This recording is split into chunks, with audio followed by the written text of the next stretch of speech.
Hey, good morning and happy Friday, everybody. This is your market update for Friday, February 10th. We'll jump right to it. Stock market this morning at the open was basically mixed results across the board.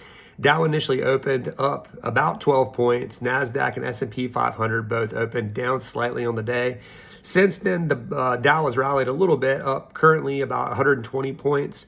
NASDAQ still down on the day, about 65 points. S&P 500 up 3 points on the day. Mortgage-backed securities yesterday in the afternoon, unfortunately, due to poor bond demand in an auction, 30-year auction that took place, basically deteriorated. Pricing sold off and ended up closing down 31 basis points yesterday. This morning initially opened down 22 basis points, rallied back a little bit. I think at one point in time was flat. Since then, has sold off some more, I think down 20 points. 20 basis points on the day, so pretty close to where it started. We'll wait and see if they can rally back this afternoon. The last couple of days in the bond market have not been great for the vast majority of this week, actually.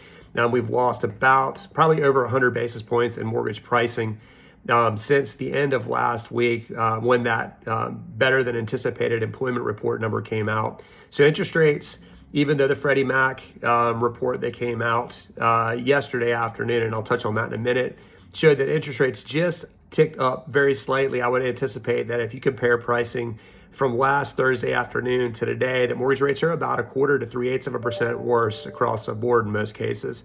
The Freddie Mac published report that came out yesterday showed that the 30-year fixed rate increased slightly from 6.09% up to 6.12%. The 15-year ticked up slightly from 5.14% to 5.25%. Important to note that Freddie Mac survey is based on conventional conforming loans for excellent credit borrowers, typically with 20% or more down. So next week is going to be a lot more probably volatile than this week has been, but it's jam-packed with a lot more information. We've got the consumer price index that's coming out on Tuesday, which is a key measure of inflation on the consumer level. We anticipate that will continue, or will show that inflation continues to cool and should be bond friendly. So we hopefully will get back some of the pricing that we've lost over the course of this week in the mortgage-backed security market.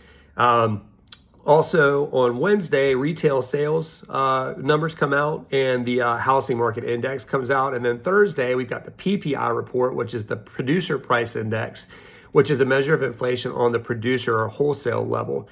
Also, housing starts and initial jobless claims figures come out that day for this week. So we'll wait and see if the initial jobless claims figures for this week show an increase in unemployment claims that were made, this week over last week.